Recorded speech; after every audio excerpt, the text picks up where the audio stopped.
দালাল, এর থেকে বের হবার কোনো উপায় নাই। একটা দালাল বেষ্টিত জগৎ।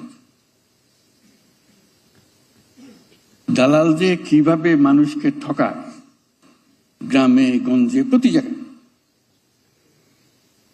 যে বেচারা আশা করে বসে আছে ছেলেকে কিংবা স্বামীকে বিদেশ পাঠাবে, টাকার দরকার, টাকা জোগাড় করেছে, কারো থেকে ধার করেছে কিংবা গ্রামীণ ব্যাংক থেকে ধার করেছে,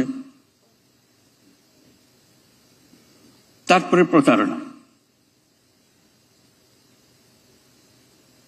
এই বিদেশ যাওয়াটা দালাল আর প্রতারণার সঙ্গে সাংঘাতিক রকম ভাবে যুক্ত।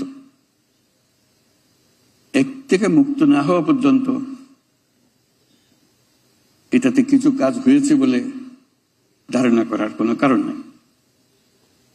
যা কিছু আমরা করছি উপরি উপরি করছি, সেগুলো গুরুত্বপূর্ণ কাজ, কিন্তু উপরের ছোঁয়া, ভেতরে ঢোকা যাচ্ছে না।